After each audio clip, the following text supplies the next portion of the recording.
All right, guys, I'm trying to let you in, but I haven't figured out how to do it.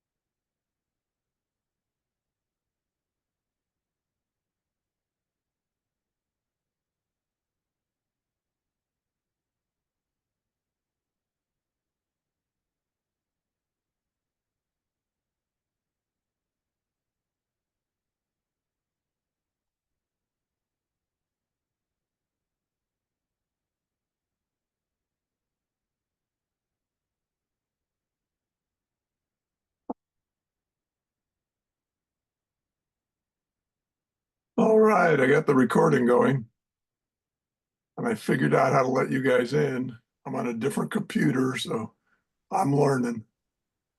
Nice. Maybe.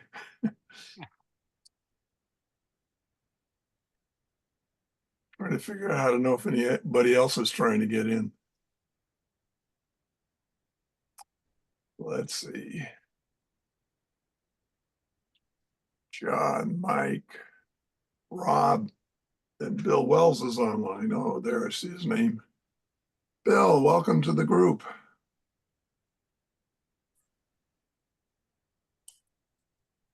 Can you hear us? Oh, there you are. Can you hear me? Yes. Welcome. You got people on here you probably don't know.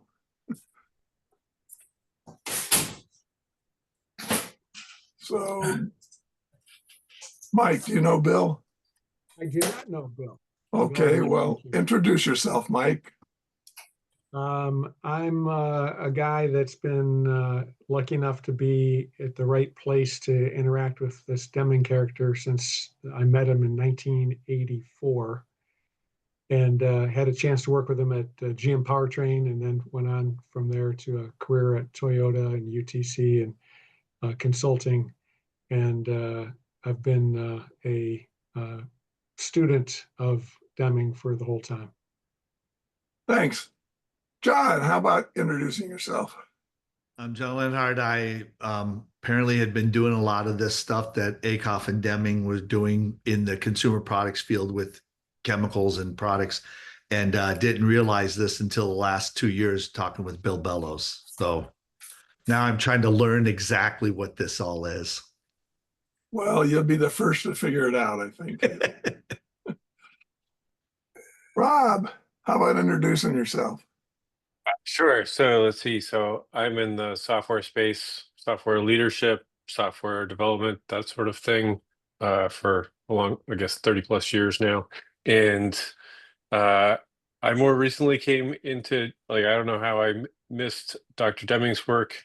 I was familiar with Dr. Goldratt's work a while back, but I've been applying lean type of methods to software development for quite a while. And so, yeah, seeing how I can just happy to be learning more, all the Deming stuff. I think similar to John, just resonates very strongly with practices that I've had to figure out for myself. All right, Bill, introduce yourself, please. Sure. I came into awareness of Dr. Deming living in Louisville, Kentucky, and I got to know Jack Kilrick of the Louisville Slugger, and I was interested in the Field of Dreams, and I go by to speak with Mr. Hilrick, and so it evolved to where I'd go to Deming's session at St. Louis in '92. And from there, I was intrigued with the concept of social thermodynamics, but I was schooled in regional resource planning, and I had experienced some mental health issues, trying to understand how does qualities work, how does the brain work. But regardless, I grew up in Little Rock. I went to Central High, and in my life, I was just trying to understand, how do cities work? How do you improve them? And today I had moved in the last 5 months out into a Methodist retirement village in Louisville. But back in the early 90s, I'm over in Lexington going to the Japanese holding company that cleared the money for Toyota. And you're trying to understand how can you take it and apply it to cities, nations, the global economy. And I met a man living out here who was 95, and somehow he missed Deming, but he knew he was a fan of Drucker. He would go to night school up in Chicago. And in living in Louisville, I would tend to ask too many questions, and so you get shut out. But had a physician friend who said, just applied to the Arts Institute up at Chicago, where I went to complete the MFA in 2019. So I tend to see this as an integration and trying to understand light and motion and what's passing through us. So in Deming, to really get into it and look at each chapter, I took the red beads over today to try to show this man about it. He says, oh no, the statistician had that stuff in his office. But he never really, it's one thing to keep these tools to yourself, but how do you share them? And how do you find even willing workers when if your people think you're unique or different or whatever, you can just find yourself outside of the prevailing talky, chatty sort of conversation. So how do you change the system? How do you improve it? And if you move it inside yourself, how do you improve your health? Thanks, Bill. Yep. I think that feeds in pretty well to the red beads. The comment about the statistician, in his office there was red beads. I recognize a whole bunch of folks who have been through the red bead experiment, somehow grasped something about common cause and special cause, but I don't think they grasped what I think is the most important part in this chapter, which is about he's demonstrating a really bad way of managing and how we are destroying our people. He's very concerned about destroying our people and way less concerned about collecting data. Unfortunately, what I found, I don't know, maybe 10 years ago, I found a misattribution on the wiki page for Deming. It had the quote, in God we trust, for all others bring data, and it attributed it to Dr. Deming. And I said, that can't be right. I know that's wrong. So I looked through all the books and I couldn't find it anywhere. I talked to Gypsy Rani and Mike Twitey and people who had worked with Deming. They said he never would have said something like that. I found a couple of guys at Stanford who used the quote, and I called them and said, I got to talk to them. Most of the people I called and asked, they had no idea. These guys had in their forward, even though they had the quote in their forward that said, we have no evidence he said this. And they told me all the places they looked and nobody's found it. So I'm convinced Deming is way less about data and way more about people and learning. So what else do we see in chapter 7 or related to it?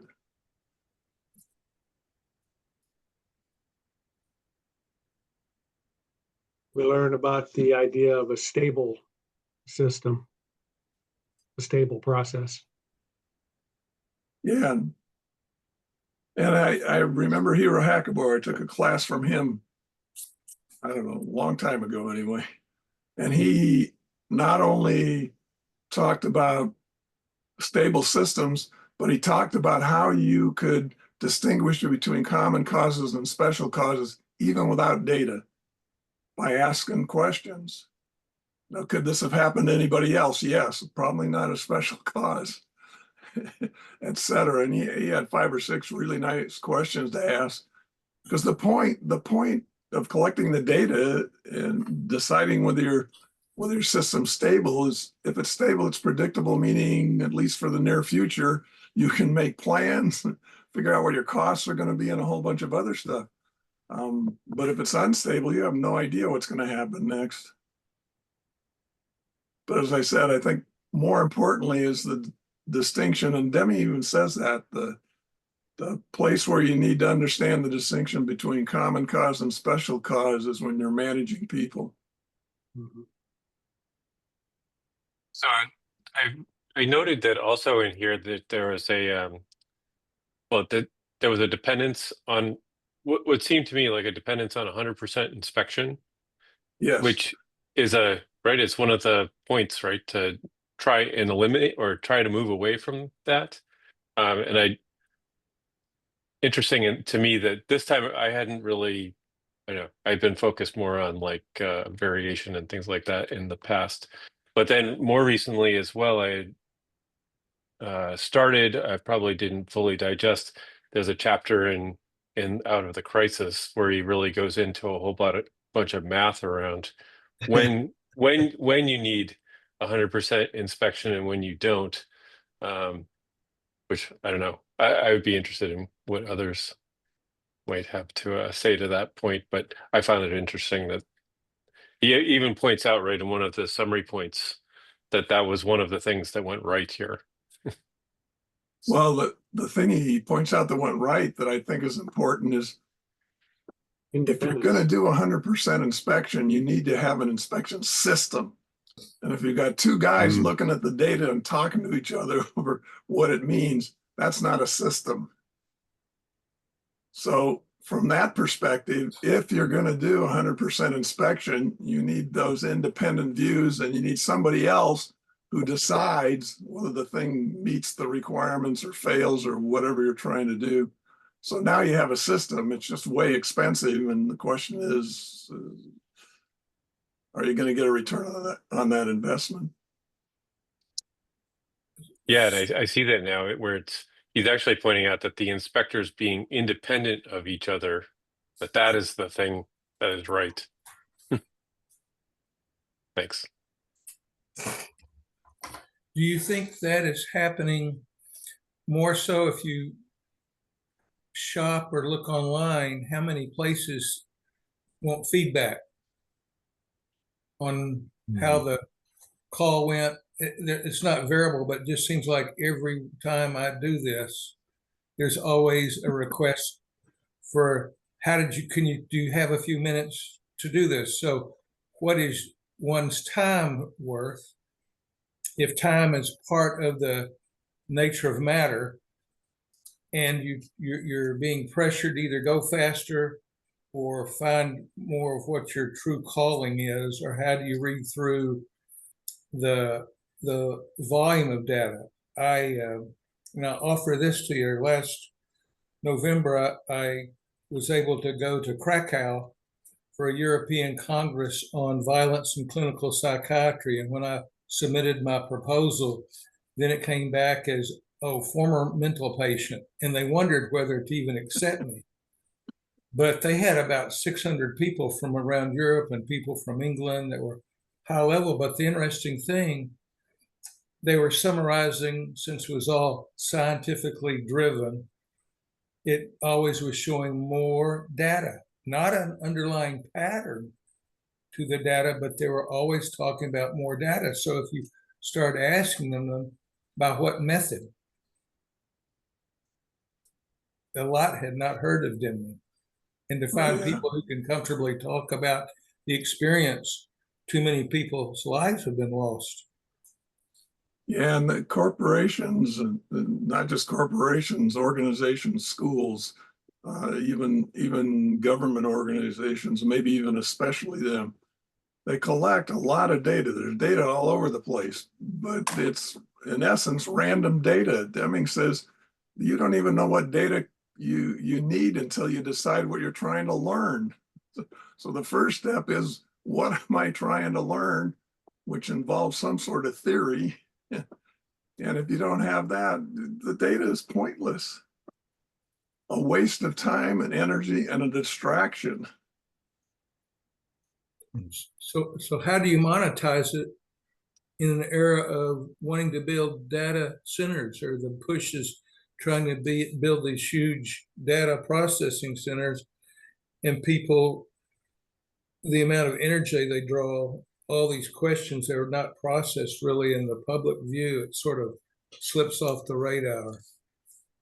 But it's still a question of a system of many that could serve many parts. But even as I was fixing my red strawberries from California, I don't know if you're just going to talk red beads or color red, or how to explain this, because if you mention theory, it just, for many people I know, their eyes just roll. They close the door. And yet every one of them works out a theory every day. We do.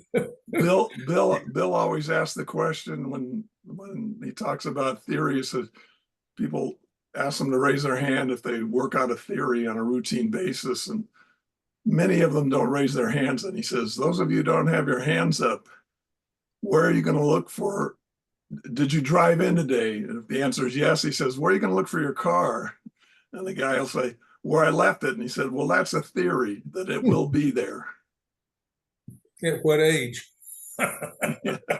Yeah. I'm checking more now for the keys.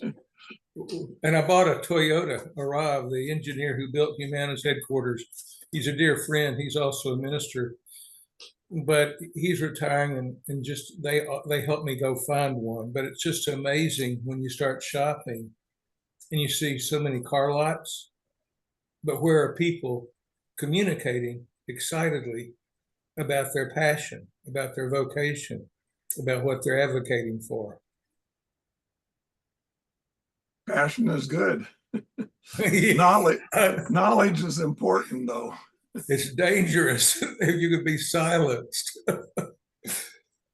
I always liked the connection I saw between the forces of destruction chart and the chapter on the red beads.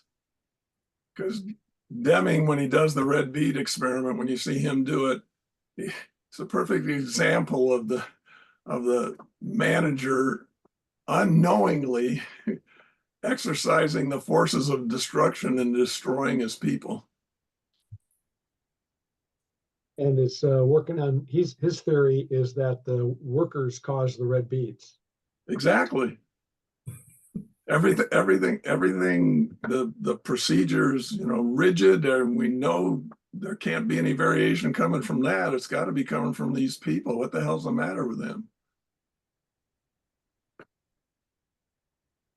And the rewards and recognition part,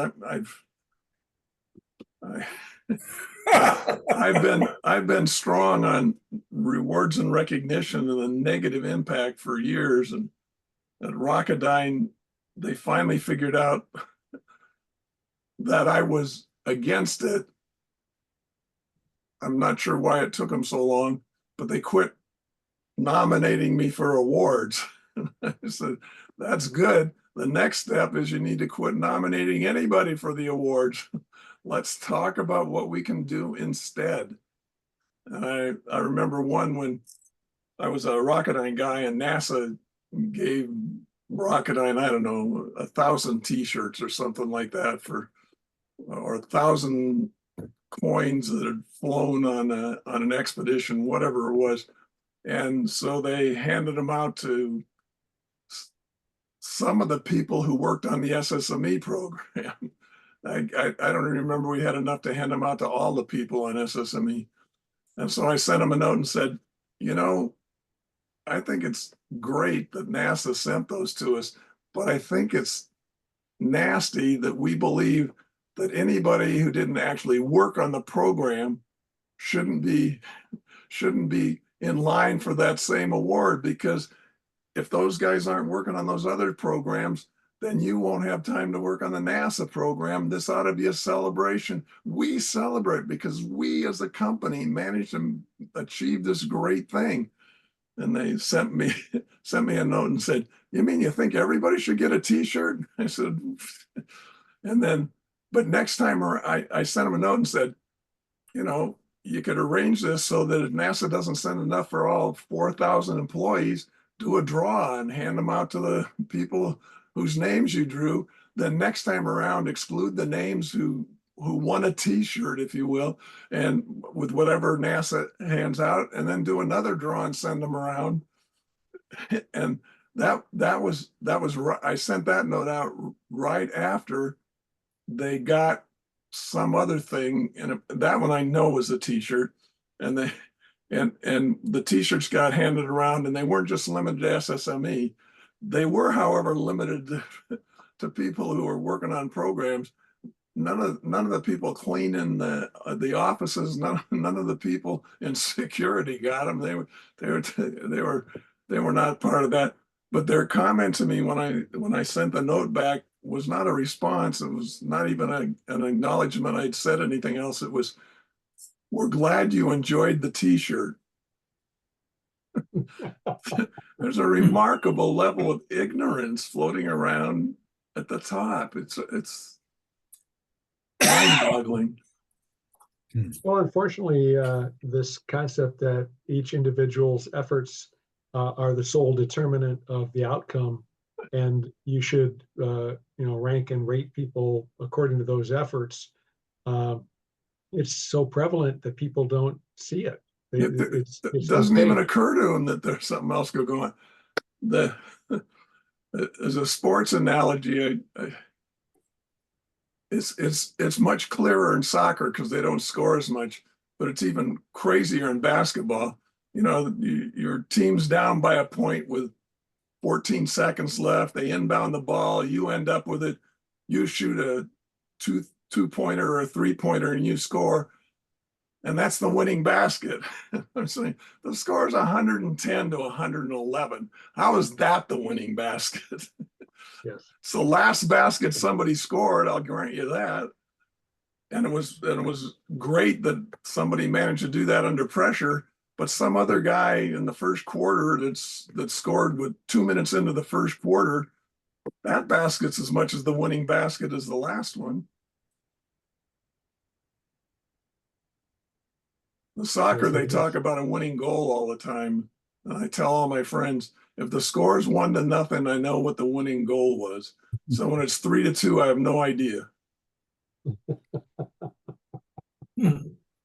Uh-huh.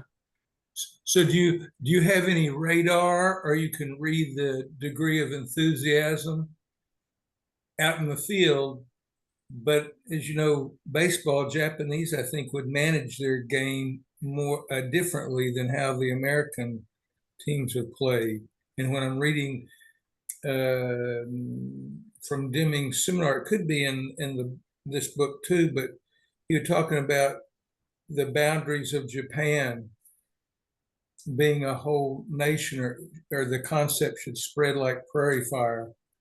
Yet, when you look at energy, the structure of it, what is exciting people now to realize a healthier network of their system, their corporate. I mean, I think I was just over in Bentonville and Rogers for a nephew's wedding, but when you're up in that area, it's almost like the 3 towns, you're just in one huge Walmart. In the design, the infrastructure, public transit, to find your way around, it can be a headache when signage is not strong and systems may not even get you there. It may take a half a day to travel around LA. Related to excitement and data, Russ Akoff once or twice or 3 times at least reminded us that of an interesting thing that happens.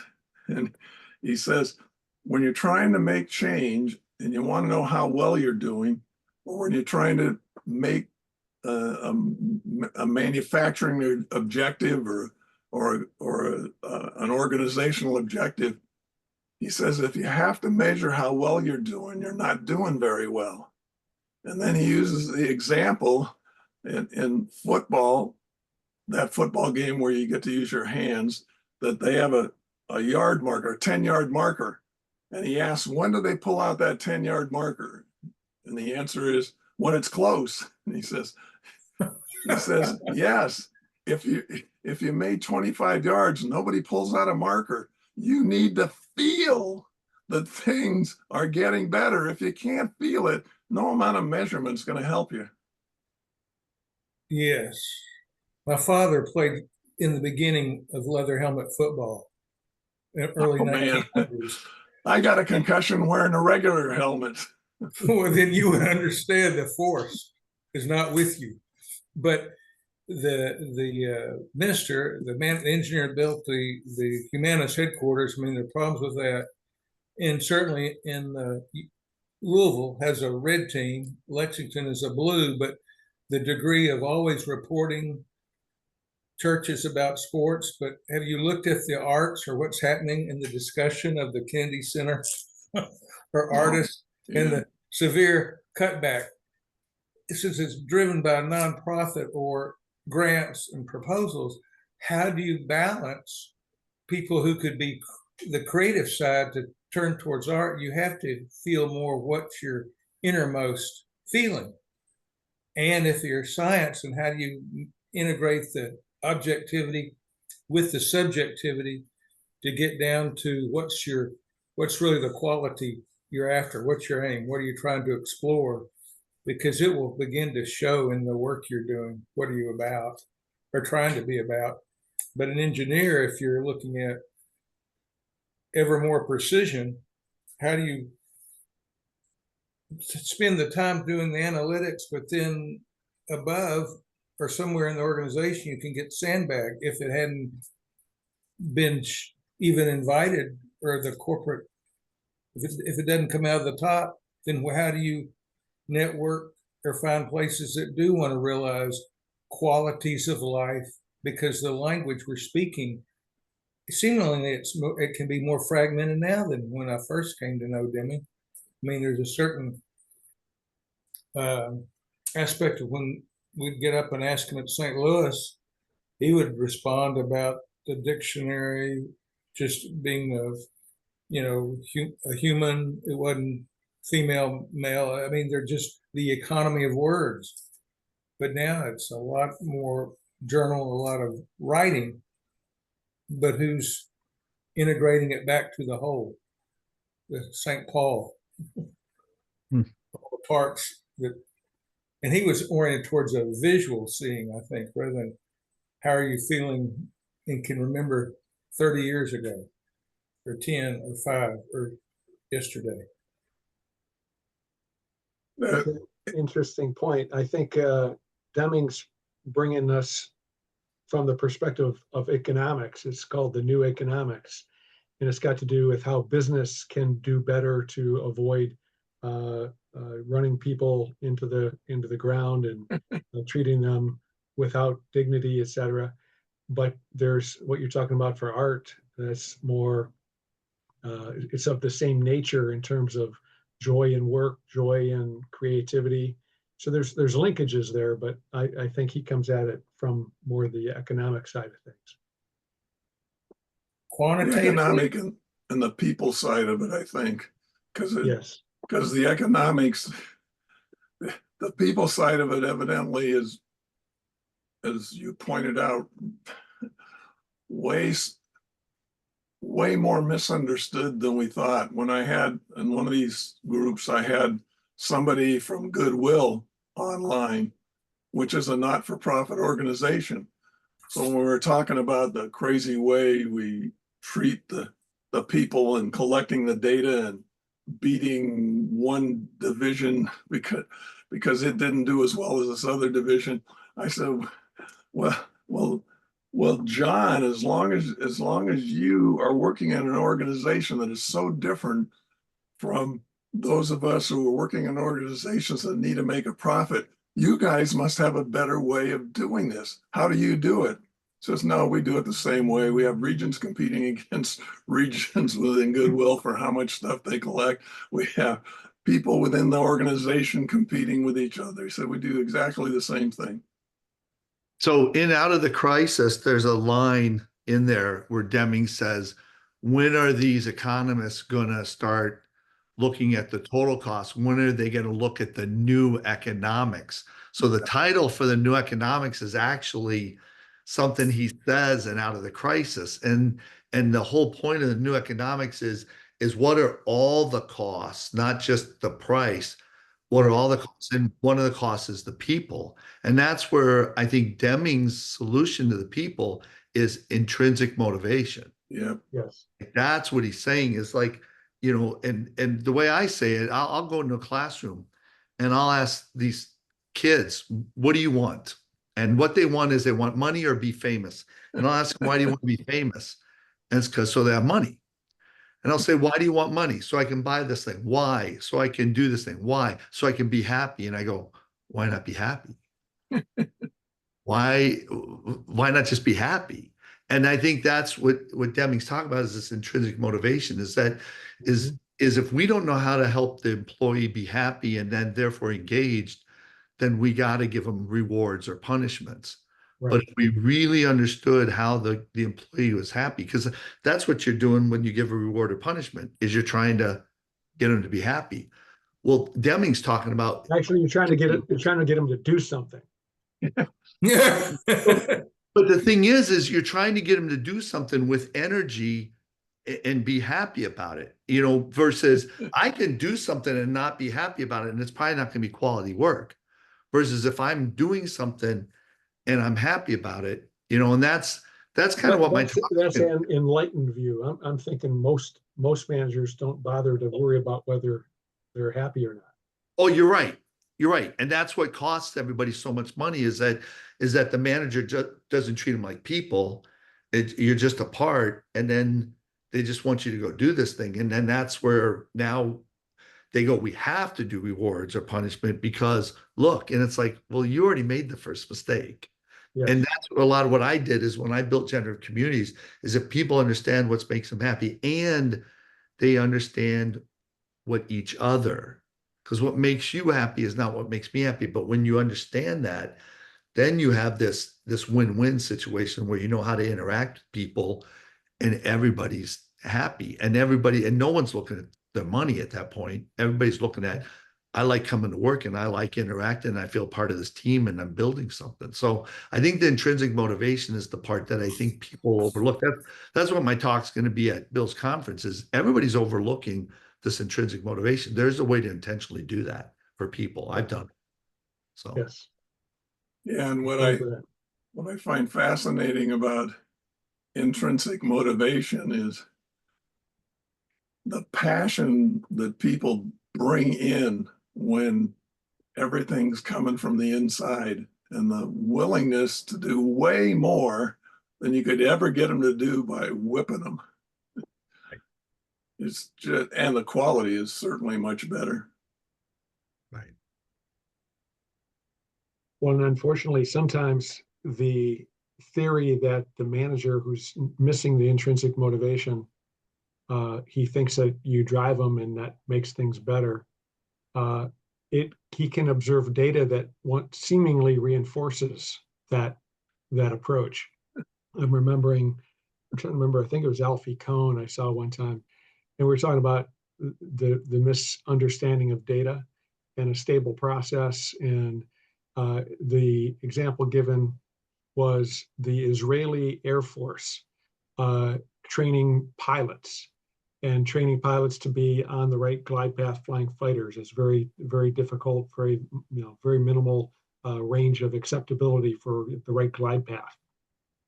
And the instructors would compliment the guys if they did well, and if they missed, they'd yell and scream, and just tear them a new one, And when that person who was scolded their next time, they flew a good one, the instructor thought, see, my yelling and screaming had a positive impact because they were better. They have a stable system, and sometimes they're a little high. And law of chance, if it's a stable system, most of the time they get it right, the next time they're likely to get it right. It has no impact, but the instructors believed that they were making a difference, and they were reinforced in their, approach. The red bead experiment, Foreman can point to that too, because you put somebody on probation for only pulling out, for pulling out too many, I don't know, 12 beads or 15 beads or whatever it was. And next time, lo and behold, he got better. And he complained that the guy he gave the bonus to for only pulling 4 beads next time did worse. So clearly he now has learned that punishments are effective, but rewards are ineffective. And that's all short term, like you can point to that data in the short term and you can feel like it's right. One of the things, Tim quoted Bill, I'll quote Bill. One of the things Bill likes to say in his classroom is he goes, the death of a company is when they say we're data driven. And everybody goes, what? And it's like, no, we're knowledge, understanding, and wisdom driven. Like if you're data driven, you can make the data say anything and you can do stuff short term. You should be knowledge, understanding, and wisdom driven as a company. I always think if I'm working in an organization and that organization wants to drive me, I'm working in the wrong organization. So if you're working in life and knowing this past week, when I did the MFA, the teacher said, you got to go to the Guggenheim. So I'd go up there, but I stopped off in Brooklyn at the Chabad, the Hasidic Jew, the Rabbi Schneerson. And so locally, I've spent time trying to understand more that the particular faith, but of course, this last weekend was the date on the calendar when Torah was given at Sinai.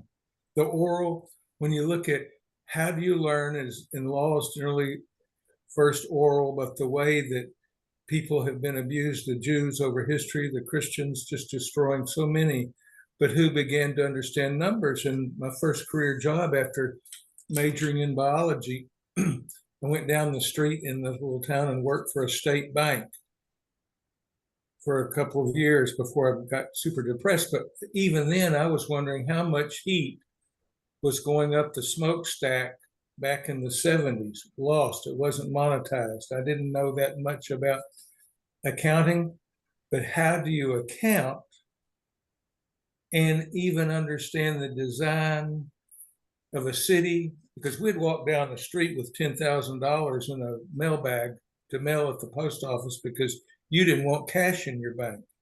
We still, pennies, dollars, but now when it's gone to just like a transmission, it was being computerized, but every bit was photographed. You're trying to reconcile it when the computer wasn't saying it could be reconciled, but the beginning of electronic banking, data, we want more data. Who's funding, who's providing the credit to expand a community, or where is the core of a city holding or resonating? And then how do you improve it to where it could go faster or arrive at the station on time compared to, say, the trains, the buses in Krakow? Was amazing because they were saying they'll be here in 1 minute or he'll be in 5 minutes. And generally speaking, they were really delivering. Pope John Paul's image was on the town and around it, but I'd go stop by Schindler's factory too. So it's rather amazing. I think how Deming has certainly inspired me, but I keep trying to look at it, what you're seeing in what's holding the glue, so to speak.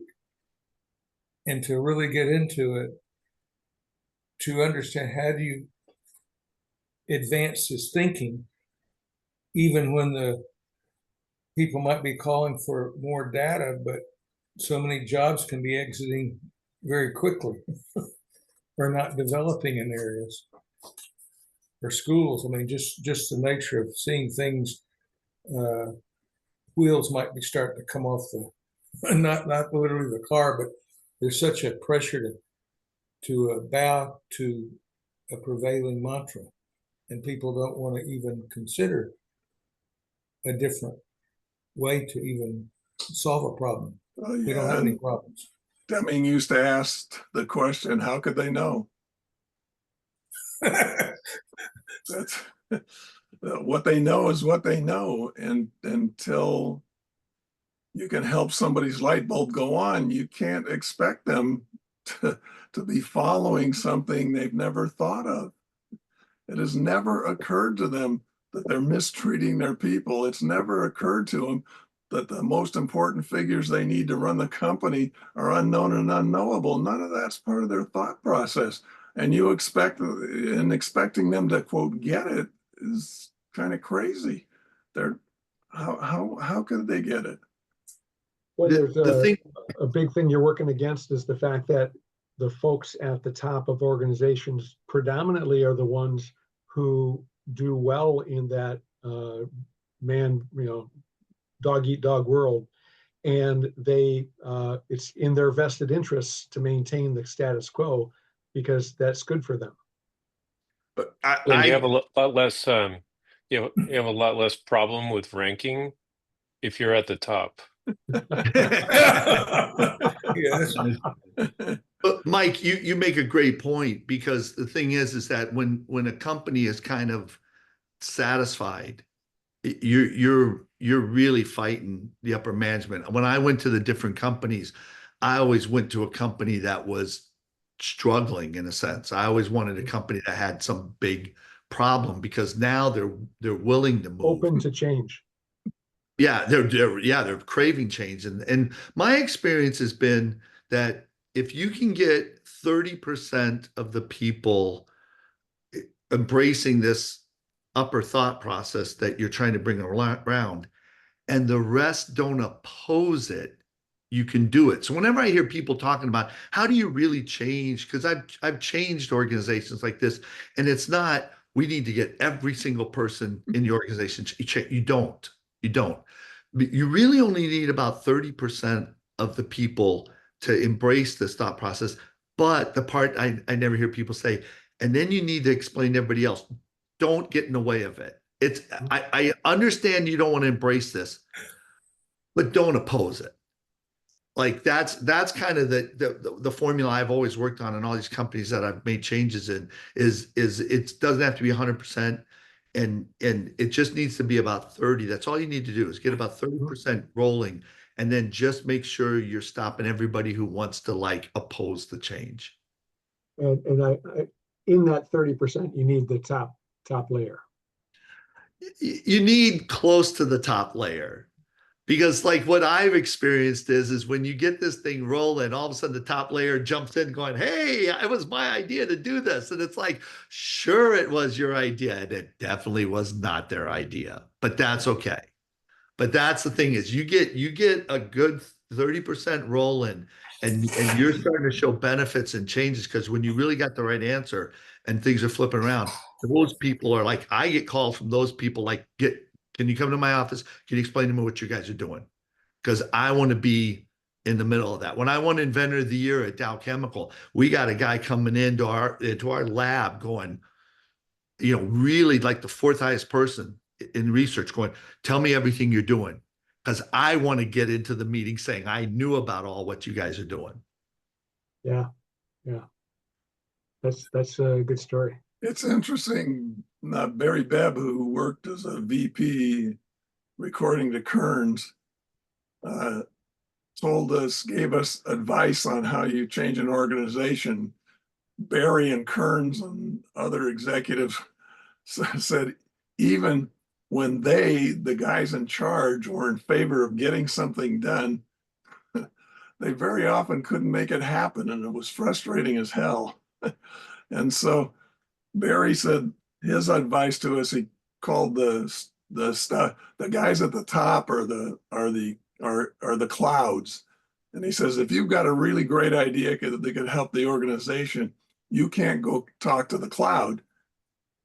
That's not how we're going to get any change. What happens is you have to find somebody at your level, get them adept at explaining your idea. Then you have to look for a happy face at the next higher level of management and get that person on board and get him to find another person at his level of management that can get on board. And then they work up the next level. And he says, and eventually you get to the cloud and somebody in the cloud explains it, and it comes raining back down on everybody. He said, the bad news is on your way up, you develop 10 enemies for every friend because it's changed and they're not interested in that. He says, the good news is they don't organize. And when it comes raining back down from the top, it's very difficult for them to oppose it.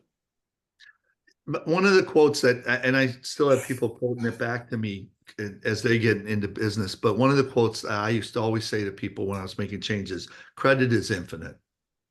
Mhm. Like, I don't care. I might have had the idea. I don't care that I'm getting all the credit. I don't want all the credit. We can all get credit. And that's where you get a groundswell of these people because it's credit's infinite. However they joined in, that's it. And then honestly, my feeling was, I don't care if I ever get credit inside this organization, because there's like 5 headhunters outside the organization going, who's the guy who actually started all that? It was that guy. And then I just kept getting headhunted and pulled up the ladder. That's how I went through all my jobs, was my audience wasn't even inside the company. My audience was outside the company.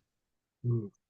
Yeah, I see it in great sports teams where the guy who hasn't played a minute but is at practice every day feels like he contributed because indeed he did. And You coach soccer. Okay. I coached football. I coached a bunch of sports, but my favorite was football. You use with the hands. And I heard you say something in one of the previous ones that I thought was dead on to what I experienced too, is this playing time thing. And my whole thing was like, I actually timed out a game. I was coaching 8th grade football, and I was like, do you guys realize like how much time do you think we run? How much time are we running an offense during a game? And it was like 7 minutes. yeah, There's 7 minutes. I go, we practice. Like, why are you playing football? Because I like to play football. Then you should love practice. You play more football in practice than you ever do in a game. And so I used to always say I'm a practice coach. And I heard Jim Harbaugh one time say, he put words in my feelings. They asked him about the game and he goes, oh, it's like going to the dentist. And I used to feel the same. Like the game to me was like going to the dentist. It's not even, I love practice. I love coaching practice. And we all got to play, and everybody gets to play, and you play a ton. It's just your mom and dad aren't there to see you. I get it. But it's like, if you really love playing football, then you love playing practice. And what do you care if you're on the bench? You're playing. So if you look at the economic chart, just the supply and demand curves, and you say 30% is what's needed, or you're looking for a number, but in reality, if you're feeling the metabolism within yourself and then outside of yourself, if you go too fast, you'll lose it. But how do you put in a signaling internally where you either slow up or speed up or slow down, but it's not just a quick stop? I mean, there's a lot of people, if you're using data and you're sending a signal through a laptop or cell phone, those are specific signals. But the variation in trying to get momentum started up and then take it to a next level, you can start. I tend to jump. I will make quantum jumps in my thinking. I might lose people, but in some ways, to make it a very smooth transition for people to where their lights begin to come on, because it's not that you want to be there by everybody in the company. You want to see the thinking, the very essence of better thinking, the system, the group thinking, to really catch on and spread and become excited, but they stay coherent or cohesive. And it's just, I find it challenging. If I go to the gas station and I could pay for premium, but I don't need premium. I don't even need high-speed internet. I'd go find a router that's slower, but it might save some nickels, but you're trying to be economical about how much energy you have in you, and then where are you going to focus trying to get a different diamond to show. But so, Bill, are you going to be at the conference, the Intuit conference? I will zoom in. There was even today, before I went out there in the past, and I'd like to go again, the prices were a little bit higher. And then when I was checking today, there's a part of me wanting to be there. It's just the transportation network wasn't showing it was favorable to do it. And today, I said, well, this looks differently, but in the past, I've either roomed with someone, but it's a question of the time, the effort, the recharge, and the people I'm trying to interact with. I didn't tell you at the first, I worked in the summer of '72 in Watergate that night. I was working as a young intern, and Dad's classmate was Wilbur Mills. It's Oh, not wow. that I know much. I don't think I know less and less, but I spent a life trying to adjust mental health, or at least try to affect change. And I began to realize the very people high up in the pillar, they really started running away from the issue. And too many lives are being lost in meds, or they're being put on them. And to really just learn how to talk with people, enjoy, and get the questions being asked and answer it with a question. Yeah. That So starts spiraling. yeah, the reason why I asked Bill is I'm going to give a little explanation here. I wanted to give a deeper explanation into it because I'd love to sit and talk with you. I think we're going down the same path with this, but there are only 4 thought processes. Okay, so when you look at it, there's what's called dysregulation. Some people call it triggering. Okay, there's regulation. Some people call that habitual or the addictive thought process. There's self-regulation. That's the focused thought process. And then there's this thought process that psychology doesn't have a name for. Okay. Some people call it intuition, but it's actually more than that. And there's a very famous card test. If you read the book Blinked, it talks about this, where there's 4 decks of cards. 2 decks have a red back, 2 decks have a blue back. And the cards with the red back deck, they have big winners, big losers, and the blue back have little winners, little losers. And people are supposed to pick any deck, flip a card, and they win or lose the money that they flip. So what happens is after 10 flips, their unconscious knows the red deck is dangerous. After 40 flips, their behavior changes. And after 80 flips, they consciously say the red deck is dangerous. So that I call it the 80 thought process, or that focused thought process. That 10 is really where you know the truth, but you don't know that you know it. And our behavior changes at 40. All the problems in the world are the 40 flip gap. All the problems of the world is that what happens is my behavior changes at 40 flips. I don't see it, but all of you see it. And when you come to me and say, hey, John, you're starting to do this thing. What you're saying to me is, what I'm saying is leave me alone. And what I'm saying is, listen, I'm at 40 flips. I don't see it. Wait till I get to 80 and I see it. And then I'm going to really have a fit on how much work I have to do to get back. I probably should have listened to you. And what I say to people is, do you judge people by their intentions or their behavior? And then everybody wants to say, the problem is everybody judges people by the behavior. And I say, what do you want to be judged by? Your intentions, your behavior. And if anybody says their behavior, all I have to do is say, so when you accidentally say a racist comment, there's no explanation. You can't explain your intention. You have to say, I'm a racist. Everybody wants to be judged by their intention. But see, their behavior changes before their intention. And everybody judges everybody else by their behavior. So Yes. there's the massive contradiction in the world is I want the benefit of the doubt as my intentions. But when I see one of you guys do something wrong, I'm going to tell everybody else, you know what Rob did? He did this. So that's the gap. So there's 4 thought processes.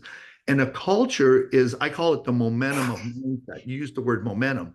You can look at a culture, and if everybody sinks in at this lower thought process, you have a mob.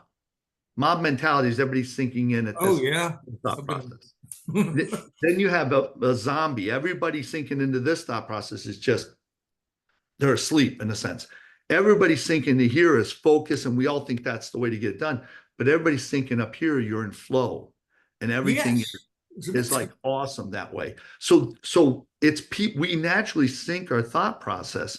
So the question is how do you change behavior? This book right here, it's How Behavior Changes, talks about the wide bridge. So I don't know if you've ever heard of this concept, but what happens is, and they illustrated in this book by saying this, it's a very famous study that was done, but it's like if you were going to change the entire United States and you had 100 reps, would you put those 100 supporters spread out over the United States, or would you put them all like in Atlanta? Atlanta. You put in Atlanta, because that's called the wide bridge. Because what happens is the way you change behavior is that basically I go and talk to Rob about Deming, and he's not really going to believe until I introduce him to Mike. And now the minute Rob has two people, Mike and I, talking to him about Deming, his behavior is going to change. So what the concept is hotbed. So if I'm trying to spread something in the organization, I'm not trying to get to everybody in the organization. I'm trying to find a group that we can incubate this thing, get all the same thought process, and then that is going to spread everywhere. So I'm not interested in moving up and down the line. I'm interested in, like, you know, doing this thing on the side, getting some momentum, and then people start going, what's going on over there? And then they want to sink into our thought process, because we got energy. This is fun. What are those guys doing? We want to be a part of it. Could I join? Yeah, you can get credit too. And now all of a sudden you're drawn in. That's how I've changed, made changes in these organizations. It's a critical mass idea. Right, critical mass. Well, there's a part even funny when I opened up this chapter to look at it, and here was Gypsy Rainey.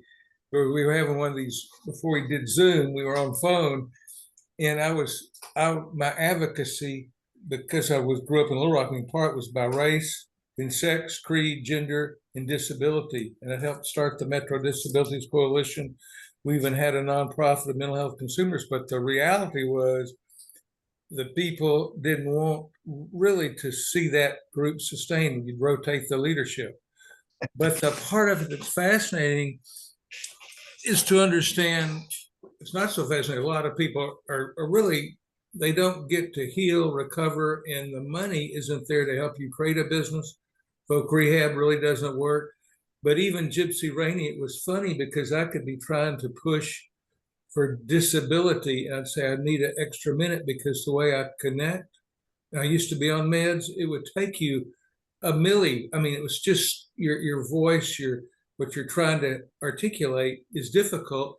And even now, with the speed of change that is occurring, or people are under the pressure, they can't pull out of being swallowed into, is it the machine? Is it the data?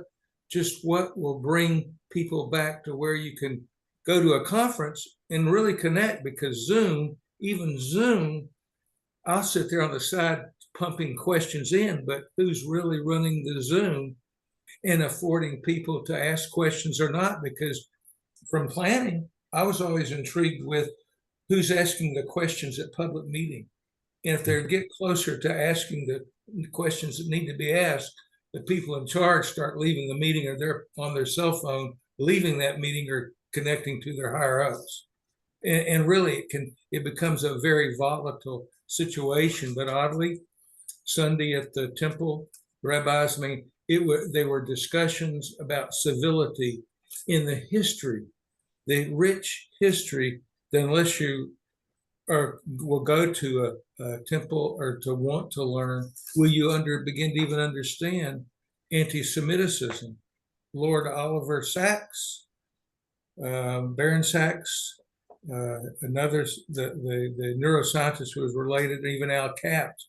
There's so many people in their pressure to excel and teach well and ask questions. You don't get shut down.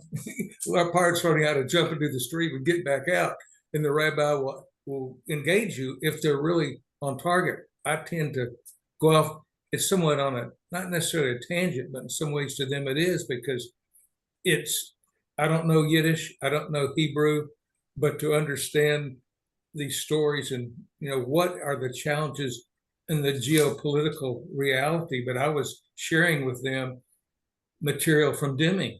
It's funny. I was taking that page reference to St. Paul, but Paul wasn't exactly on the path. But either in that, when you start looking at it, really what happened? What happened in somebody's thinking that you'd be knocked off your horse, or you have this awakening? And then how do you put better words to understand really what happened. Is it an epiphany?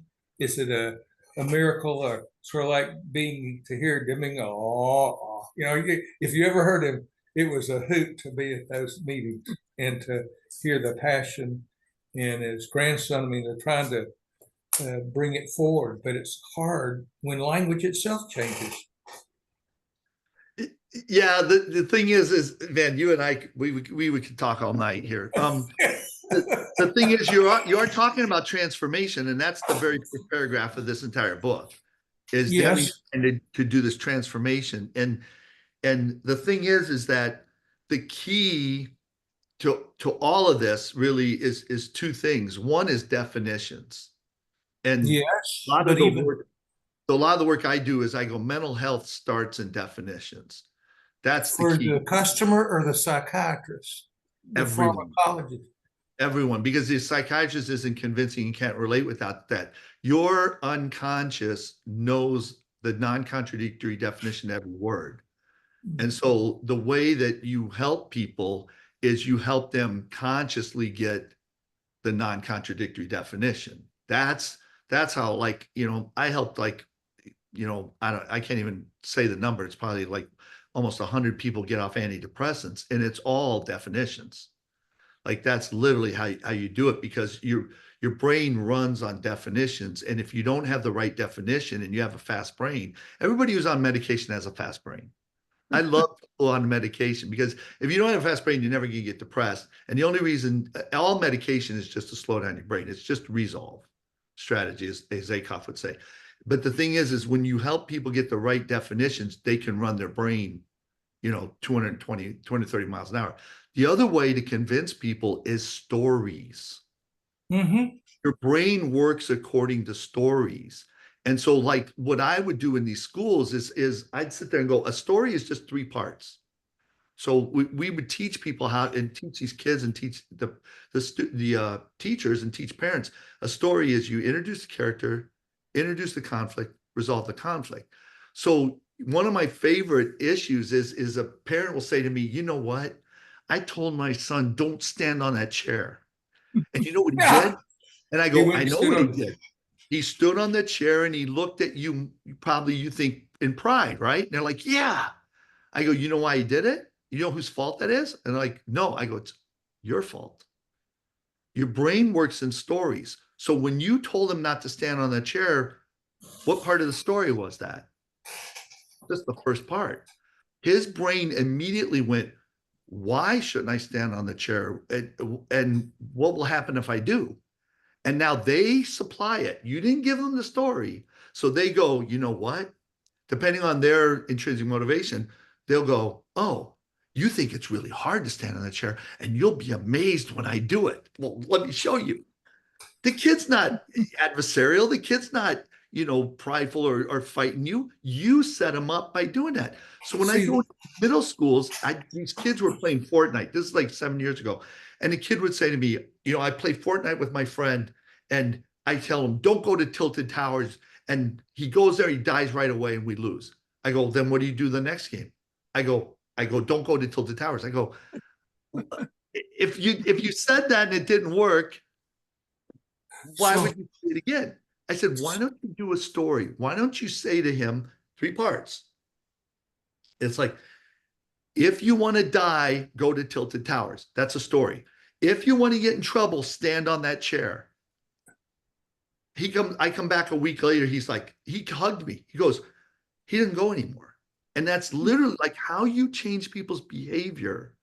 It's all words and sentences. So you're saying that intrinsic motivation. If you understand those 3 things, you can change people's behavior. So here's a part where here's individually you're saying change people, but then there's also an organizational mind to see it coalesce, so they start having a language that's unique to that, to the organization. There's a man by the name of David Boji who was hotter than Noam Chomsky, and he talks about telling by narrative.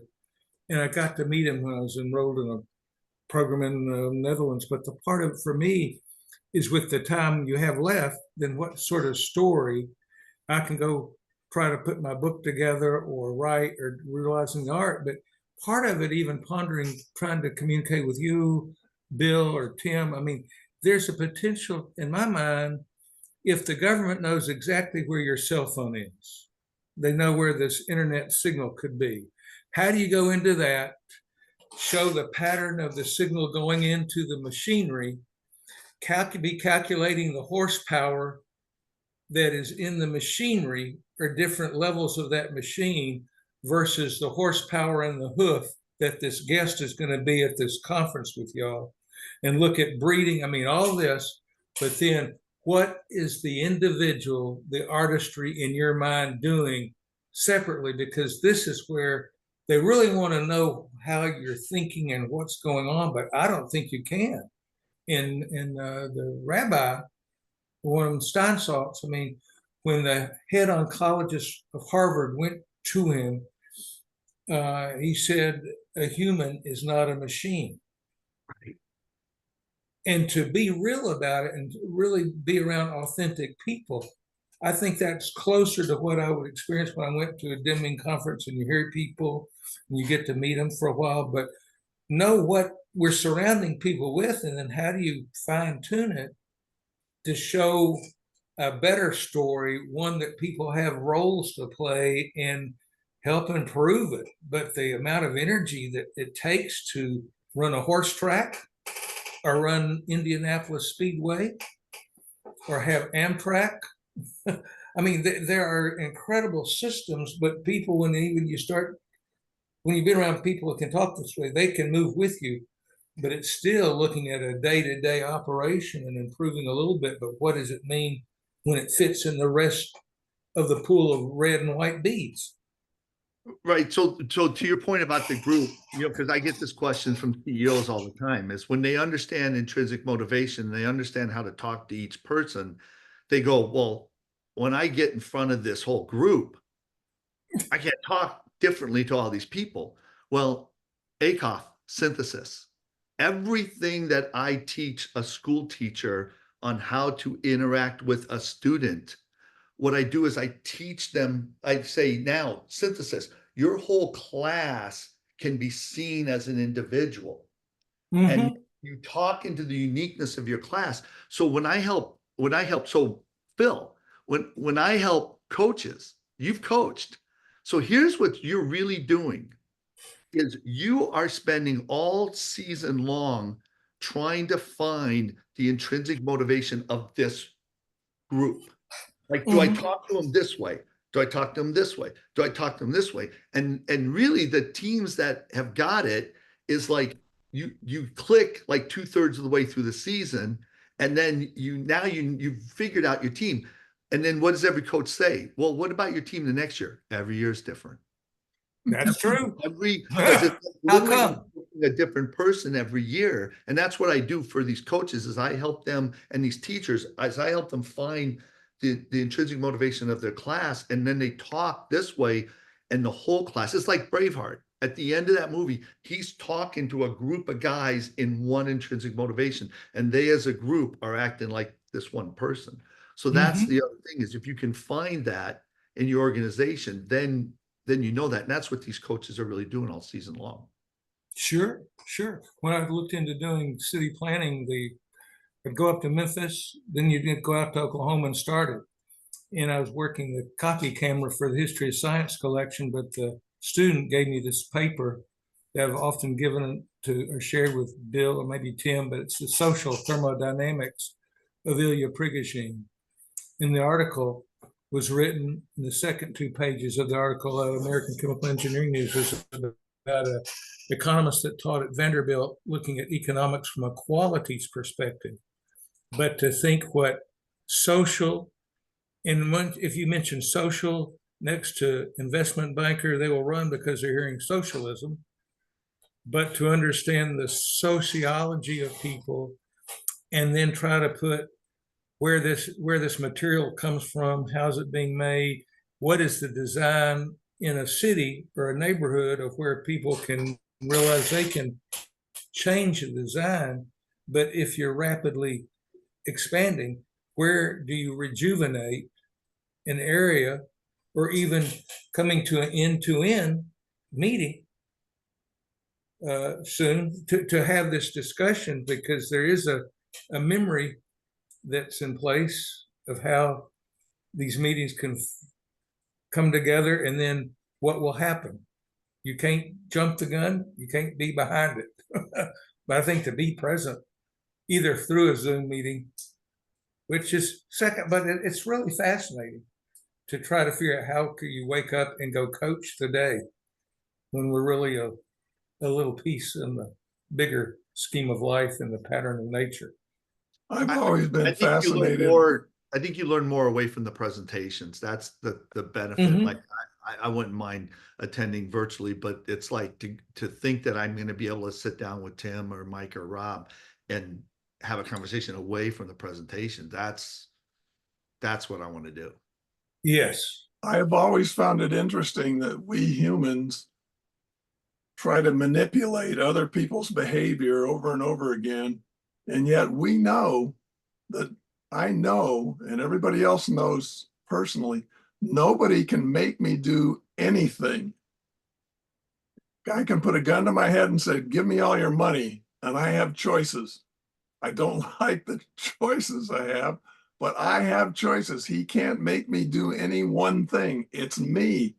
We all recognize we have the ability to choose, and yet we somehow believe we should choose to manipulate other people's behavior.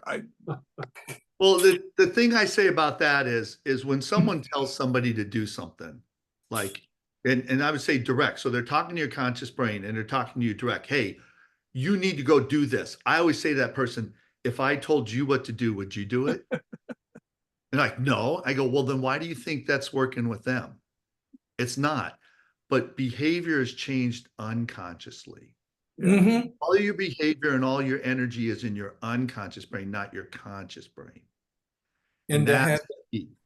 to have that space or hold it. I mean, even up to about a month ago, as I would keep processing past, I finally understood behavior as a child, but it still was noise in the back, and become more settled and present to be with people. And then you're looking as one ages out, or whomever it is, I will go up and start a conversation with people I don't even know. But there are a lot of people that will not risk to get out of the boat or do something just differently. But it's phenomenal, really. And I've been very fortunate to live in what I've tried to be about. I would even in Little Rock, I grew up in the Methodist church, and the parents of Dad's college classmates, they're the first investment bankers of Arkansas. But the part of it was funny. I'd go back to Little Rock to go see the minister that they brought down from Fayetteville that married the Clintons. I was trying to keep from politically embarrassing people. And he said, well, I'll write a letter to Hillary. He may have or he may not have. But my reality was I wasn't really getting to earn a living when I needed to be working. So if you get into the dynamics of labor or work, what do you do with play? And you're unconscious, because it can be trying to reconcile and bring the story into the conscious, but it can't without the correct information, or you're trying to figure it out. Right. It's always doing that. But you hit on something big. Like you said, you walk up and talk to people. The number one thing that I teach people in work, and it helps them with the rest of their life, and it's been shown to be the key to health, happiness, living to 100 and all this is making and building friendships. So it's like, do you know how to make friends? Do you know how to build friendships? And so I teach this to kids, but I end up teaching it to adults, because a lot of adults don't know how to make a friend and they don't know how to build a friendship. And there's steps, there's literally steps that I teach. And these kids all go and do that. And that social connectivity is kind of key. Did you see there's a documentary on Netflix talking about looking at all these towns that have people who live 100 years old? I haven't seen that one, but I do know what it can mean not to make friends. But there's a part, even the internet doing all the technology part really eats in when you want to be in a studio. And I mean, the dynamics of knowing different people, I can go visit with, I mean, come to know them, but there's an appreciation and love, very deep love for people who've been incredible. My family was not in that bonded way that needs to occur. Yeah, that Netflix documentary, the key is that these people who have these strong communities. So you walk to the grocery store and you stop along the way and talk to your neighbors. Like that's the key. Like they're basically saying that and your healthy diet is like the key to fulfillment, happiness, health, and all that stuff. But it's like this idea, like when you manipulate someone else, your unconscious does to you what you do to others. So that's the thing, that we are our own worst enemy. We are the ones who are wrecking ourselves, and then we blame everybody else. But you really understand how the unconscious works, and it's like, okay, wait a minute. This is how the brain actually works. Everybody thinks the brain works like a computer. Every computer is a conscious brain replica. Our unconscious is better than any computer we're ever going to invent. And that's how our brain actually works. And that's the key that people are missing. So this conversation is reminding me of, I had the good luck of learning from Peter Schultes and worked with him with a client one time. And I'm just going to see if I get this right. He talked about, it's probably in, I'm not sure which place he published it. He talked about there's 3 conditions necessary for change to happen. Okay. One, the change that's desired needs to incorporate the people's ideas. The second requirement is that the change needs to incorporate their motivations. And the third element is the people have to feel good about themselves. So I love those last 2. The first one, what I found, what I teach on that first one, the first one's the manipulative one in that. Those last 2 are dead on. That's absolutely how you build a cohort and everything. But that first one, when I say to people is, listen, if this person says 10 things and 9 of them are wrong, if you disagree with 9 of them and agree with 1 of them, talk about the one you agree with. So that's the first one you said. It's like, yeah, incorporate their ideas. Like they have 10 ideas. 9 of them are horrible, but 1 of them's good. Incorporate the one that's good, even if you already had it. So I agree that, but I honestly believe those last 2 are the absolute. That's how you change. That's how you make change. And people feeling good about themselves means they're going to feel confident that we can do this. Yeah. So you don't go in there and tell them how bad they are. You tell them how great they are. Right. And it's interesting to note Dr. Deming when he talks about new knowledge coming from outside and by invitation. So what you're doing is getting them to invite you in. And if they haven't invited you, you can spend time with them. You may be pointless, but you can try. I know I used to take some of the executives as having sent out invitations and show up in their offices.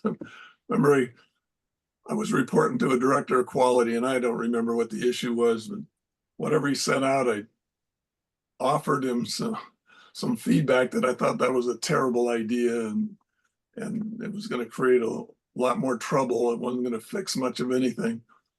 And so I guess he got frustrated with me or with his condition. I don't know which.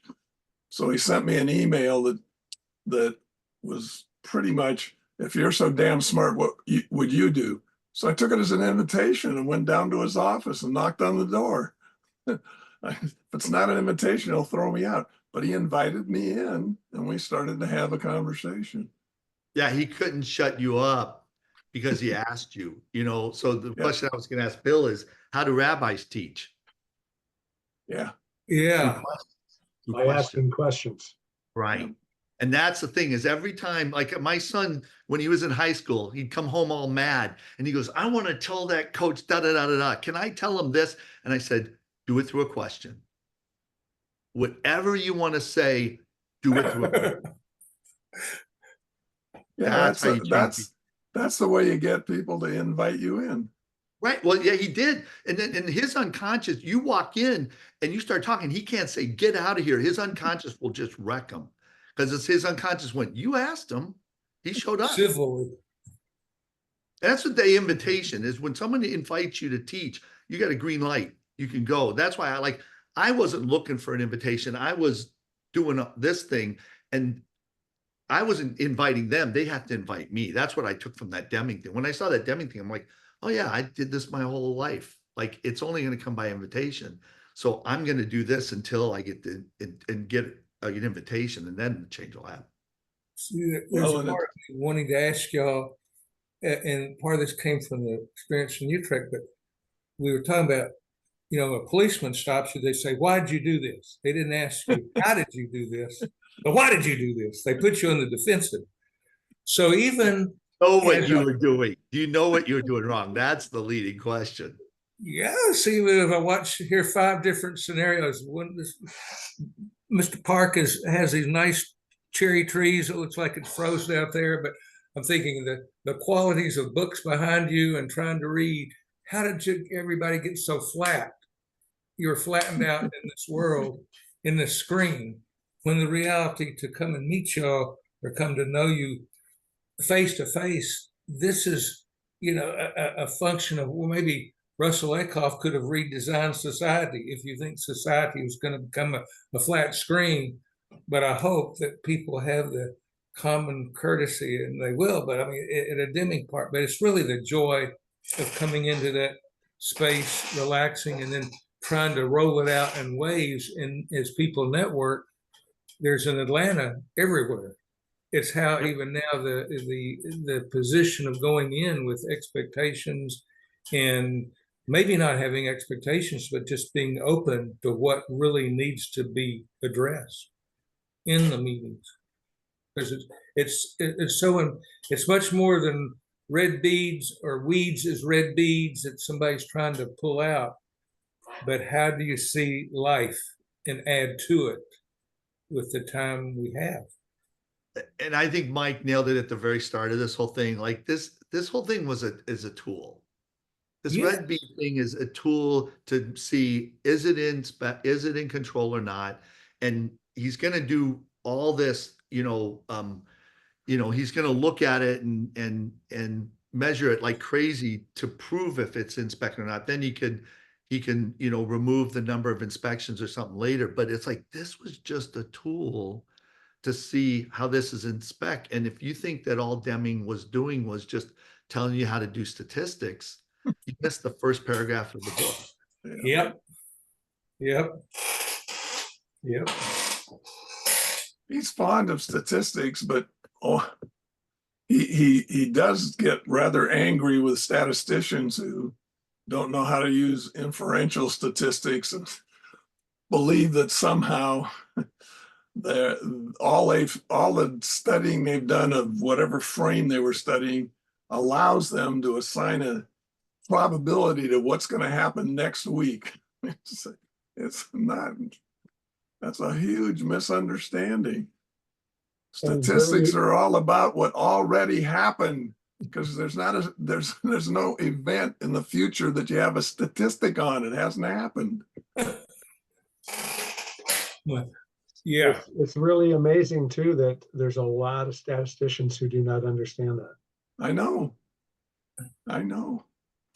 That's I understand why the executives don't get it, but because they're not even close to understanding the statistics, let alone the fact that subject matter expertise and theory allows you to take whatever the hell you think you learned in your analysis and experimentation to say, here's my prediction of what's going on out in the future. The fact that you planted 4 kinds of seed in Kent, Washington, and did an analysis and found out seed number 3 worked out the best, and you have all kinds of statistics to support that was the best, doesn't tell you how that's what's going to happen if you planted those kinds of seeds in Kent, England, and it doesn't tell you what's going to happen if you planted those seeds again in Kent, Washington. It's subject matter expertise. So the causes and effects that created the results I got in the frame I studied likely to be repeated in the future in this new frame. And that doesn't have an assignable. I mean, you can say I'm very confident, semi-confident, all that, but there's no number you can put on it. Yep.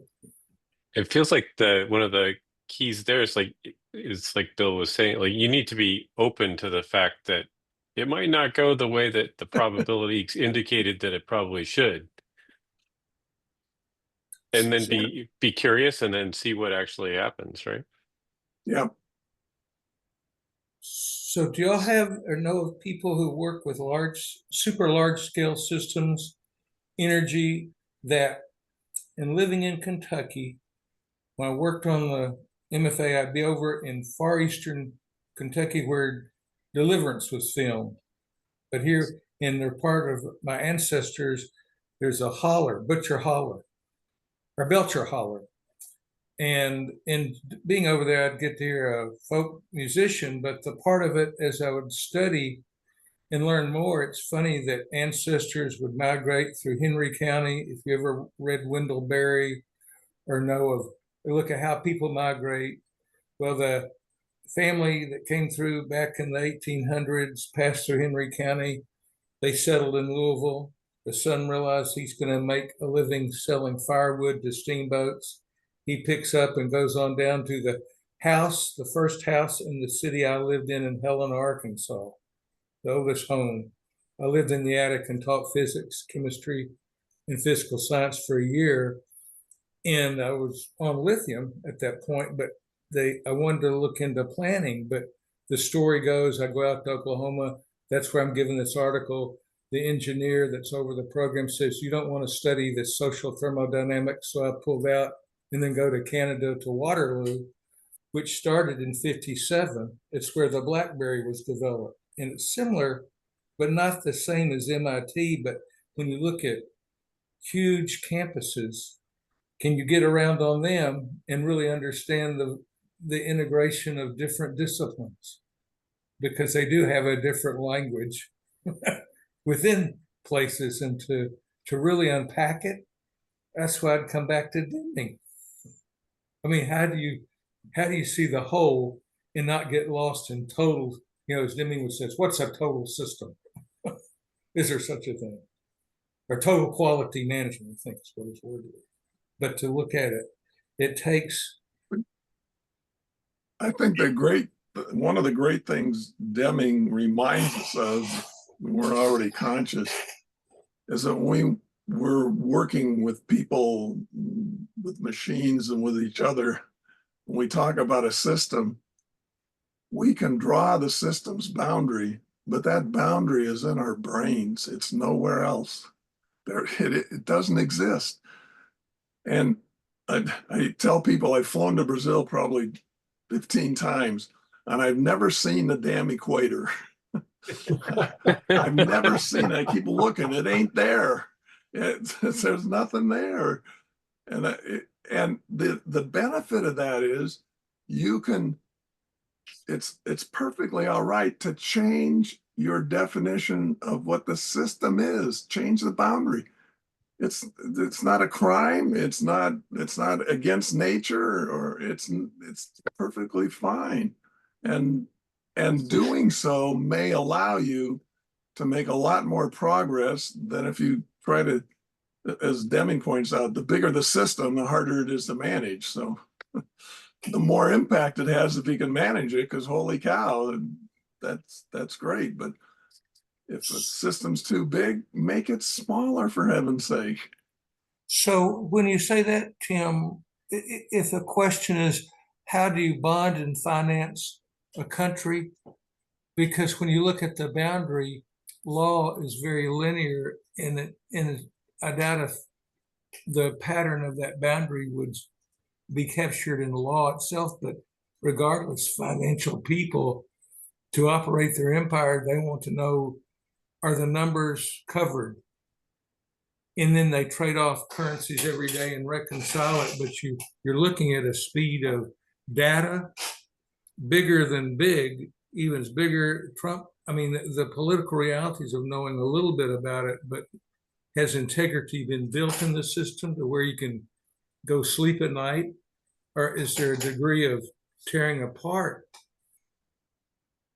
the workings to where you come up needing to be able to step to the plate and still want to go field and coach a team for tomorrow? Yeah, I'm thinking a whole bunch of things have occurred in the last couple hundred years. And I think 200 years ago, boundaries, meaning barriers and borders between countries, was something that had a lot of impact because it had a lot of value in many ways. Right now, I don't think those borders make any difference. If Microsoft takes all of its stuff and moves it to Germany, they can operate out of Germany, physically put all their stuff over there. Does that mean it's not part of the system anymore? No, it's not. It's in another country. Well, do you want to include it in your system or not? What are you looking at? The system is the universe, and there's no way you're going to tackle that. So you got to draw a boundary. And we at NASA managed to decide we're going to change the definition of planet, and so that boundary put Pluto outside of the definition. Didn't change anything about Pluto. Didn't give us any more knowledge about Pluto. Didn't hurt anything, but it might be useful as we go forward to recognize that there's something different about Pluto compared to the other planets. So the whole bunch of stuff we hold in our head, we believe exists in the world outside of us. It's not there. Now you tell me. Kind of harkens to what John was saying about how, like, a lot of it just comes back to operational definitions. Yeah. Yeah, I found it fascinating, Deming being a physicist, and out of the crisis, he points out that they've measured the speed of light, 8 different times, and he plots the values and says, so what's the damn speed of light? Well, there's an agreed to value, but you don't have any real value of the speed of light. You have to say, measured this way, and we'll take it's measured 18 times, and we'll take the average, whatever it is. So if a PhD in mathematical physics tells me that all of this stuff that I learned going through school about physics is, yeah, it's sort of right, but you can change it just by changing your definitions. It's amazing. Or the measurement approach. Yeah, or how you measure. Yeah. I always tell the NASA guys, because we get trapped sometimes because part of the government's way of doing business with contractors is oversight that they call government mandatory inspection points, which is somebody doing the same inspection or observing the inspection other guys did, doing the same inspection with the same method. And I said, that's a waste of time, guys. It's not going to improve the probability of detection, and it's going to create more headaches than anything else. And they still rely on it. And Department of Defense rather heavily. And in their reliability manual, the Department of Defense, who relies heavily on GMIPs when they send stuff out to contractors, their reliability manual states very clearly, when you use the same method of inspection to repeat an inspection, you're not going to improve the probability of detection. So if your reliability manual says you're not improving the probability of detection, what the hell are you spending all that money on? Law? Who wrote the policy? They're they are not trusting people, so they might in their mind think somebody scammed the previous measurement. Maybe, I don't know. The only thing that makes sense is, because you're right, it'd be obvious that you're not going to improve. Well, And when the organization that uses it most extensively in the government has that in their reliability manual and yet continues to engage in a practice that doesn't increase the probability of detection, you got to wonder about the rest of what they're doing. Yeah. Yeah. So, gentlemen, what else? I think we're coming up on the, we're 4 We're minutes over. past the witching moment. The good news is we set this up so if we want to go over, it won't kick us off till 6. I'm actually interested in some food, so I'm gonna say sayonara. Some other part of your brain's taken over now. So all of you are all of you in California? What's that? No, Are all of you in No, California? we're spread out. That's a good I'm thing. on the East Terry. Coast as well. So, Ah, actually, very good. Well, it's Well, been a great pleasure. talking to all you gentlemen. Yeah, Have a thanks, great everybody. It's been And, good hearing you this week, Tim. Thank you for fixing the microphone. It's really Well, good hearing you. the solution was simple, and I knew at the time, but I couldn't do anything about it. It's only one device, but the 2 devices I have available to me won't allow me to either, one of them, the Aerojet Rocketdyne one, won't allow me to host a Zoom meeting. The NASA one won't let me do anything on Zoom. So I had to use my phone to host the meeting, but now the only way I have to look at things is this other computer. And now I got these 2 things in the room that are both coming from me that are next to each other. I can't do dang about it. So my kid took my laptop with him and is in Brazil with it. And I have this Macintosh, that's all-in-one Macintosh that's been here for a long time. So I called him on the phone and said, what do you remember the password for that machine? And so the other day he helped me, and we got into the machine and I turned on the Zoom and I had a little conversation with him and no feedback, no nothing. I said, yeah. Thank you so much. That really, yeah. I really appreciate all your comments. It was hard to hear you last week, so I really appreciate it. Yeah. Yeah, Thank it you. was hard to Yeah. hear you. A lot of fun. Last week. What are we doing next week? What are we reading? 8 and 9. 8 and 9.